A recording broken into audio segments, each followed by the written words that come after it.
Kolikrat vidim človeka, ki takole drži psa. Kaj je s tabo?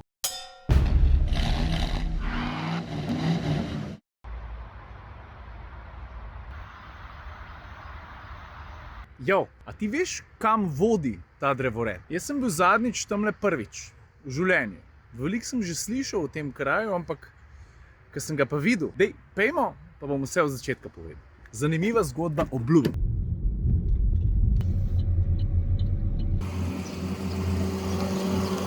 Dej, stari, kar vidiš za mano, celoten kompleks namreč obsega več kot 3500 kvadratnih metrov, je zavetišče Ljubljana. Ali pa mogoče ga bolj poznaš pod drugim imenom. Gmajnice. Veš, ta novo zavetišče so odprli pred kratkim. In če se ne motim, smo bili prav avtomobilski novinarji eni prvih, ki smo ga lahko videli. A veš, je bilo tako, da se je Opel odločil in to z razlogom ta novega Crosslanda predstaviti ravno tukaj. Ampak pridemo do tega pozneje. In če sem čisto iskren, je zavetišče name, zato ker smo imeli nek voden ogled, naredilo tak vtis, da sem se zelo na hitro odločil, da se sem vrnem, zato da Crosslanda na istem mestu, kjer smo ga spoznali tudi novinarji, predstavljam tudi tep, vmes gremo pogledati pa tudi zavetišče. Dobro, se pa človek tudi zelo hitro vpraša, ne? Kakšno vezo ima pa Opel z zavetiščem? Veš, stari, to je pa zgodba, ki je človek lahko sam pohval. Traja že, če se jaz ne motim, dobrih 10 let. Jaz ne vem, če veš, ampak Opel je kot znamka, dajmo reči, da velja kot zelo prijazna živalim, še posebej psom. S svojimi avtomobili tudi podpirajo ne samo zavetišče, ampak tudi živalski vrt. Konec koncev smo z načno tiskovko izvedeli, da se je z Opli v zadnjih 10 letih, mislim, da s 3 ali 4 avtomobili naredili že več kot 1 milijon kilometrov. Kaj pufi? Dajmo ga pogledati. Stari, kje si? Vse ok? Pod kontrolo?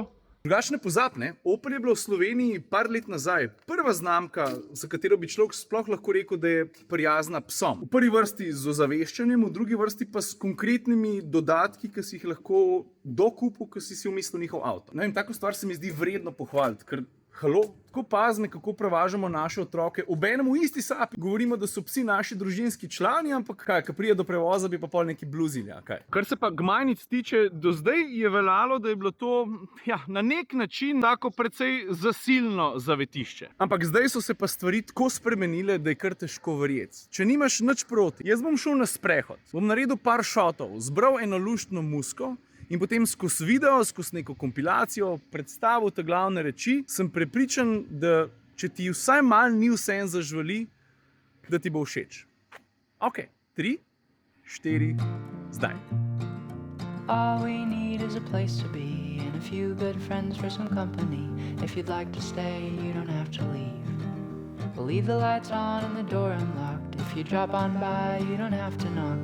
We're happy to share whatever we've got.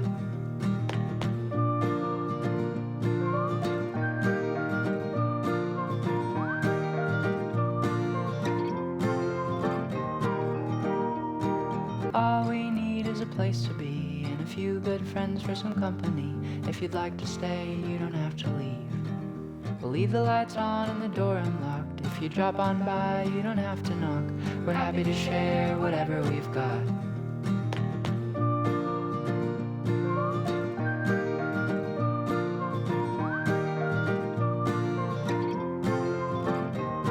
No, evo, a ni lep kompleks. Pravijo, da so sposobni pokriti tam dobro tretjino slovenskih potreb. Drugače pa, če si imel vsaj približno odprte oči, si verjetno pazil, da ni prav veliko psov. To tudi zato, ker se situacija sploh v povezavi s psi v tem ljubljanskem okrožju pa tudi na splošno postopno zelo izboljšuje. Izpuste sem ti tudi pokazal, ne? Neverjetno lepo urejeno. Imaš take, na katerih je na podnu pesek oziroma drobni kamenčki. Potem tukaj na drugi strani, poglej, trava. Ok, zdaj sem pa jaz dovolj povedal o zavetišču. Dajmo se najprej posvetiti Crosslandu, samo tukaj, da vidiš, kaj vse je novega. Tik zatem pa razložim, kaj so te glavne stvari, ki jih moraš vedeti, če imaš kdaj v avtu s sabo psa.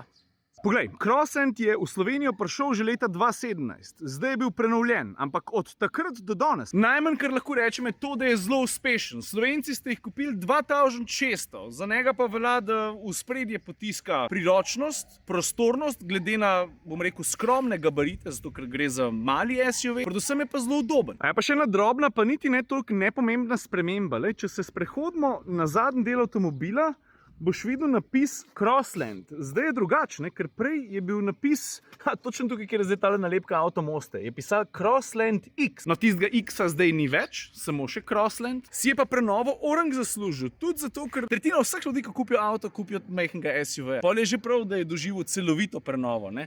Spreden del, maska je povsem nova, mimogrede Crossland zdaj zelo spominja tudi na ta novo Moko. Avta sta mimogrede podobno velika, ne? Sam je Crossland glede na opremo mečken ugodnejši. So pa Oplu poskrbeli tudi za to, da bo od zdaj naprej, mislim, da boš imel šanso biti malo bolj viden, zato ker lahko zbereš opremo GS Line, to se pravi tam malo bolj športno, prepoznal boš tudi po rdečih dodatkih. Govorim recimo o takšni rdeči letvi, pa tudi v kabini boš od zdaj naprej najdel kupenih barvnih popestritev. Poglej, tale avto je zelo dober primer tega, da se skupaj malo bolj živahno. Drugače pa kabini po mojem mnenju nič ne manjka. Ajde, mogoče multimediji, slovenski jezik. Ne pozab, Opel je tega nekoč že imel, ampak pa se je zgodil PSA, tako da... Ampak veš, različna odlagališča, predali, uporabnost, to tukaj noter vse štima. Ne manjka niti pomik druge vrste, zato da v kufru, če to res nucaš, dobiš dodatnih 100 litrov, tega pomika je za 15 cm.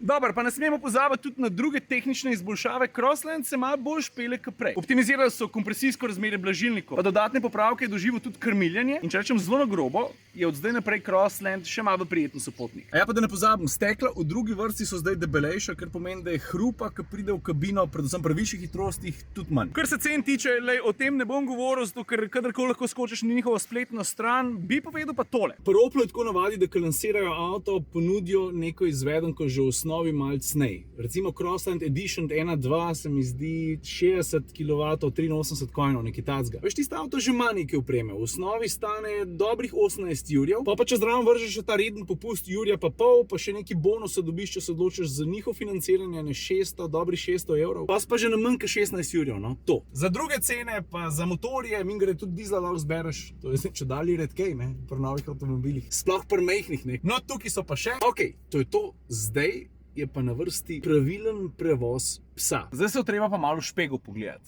Ker stari, kaj vse jaz vidim na ulici, v prometu? Kaj vi delate s psi? Kolikrat vidim človeka, ki takole drži psa? Ja, za volano! Za volano! Da ne govorimo o sopotnikih, se po Fifi malo čez okno gleda. Kaj je s tabo? Ne, res, kaj je s tabo? A se gremo malo matematike? Tako zelo na hiter. Se verjetno ne bom čisto točen povedal, ampak približen pa že. Imaš psa, ki tehta 10 kg. Gizmo tehta 10 kg. To ni se skup nič. Zdaj pa, če bi se te, boh ne da je zgodil čelen trg, pa recimo 90 km/h, ki imaš že tako veliko problemov sam, ne? S tem, da pač moraš preživeti, ne? No, v tistem trenutku se tvoj pes, če ni ustrezno pripet, zelo na hitro spozna s takimi precej ekstremnimi pojemki. Pa ne tehta več 10 kg, ampak tehta švoh 800 kg. Gizmo 800 kg.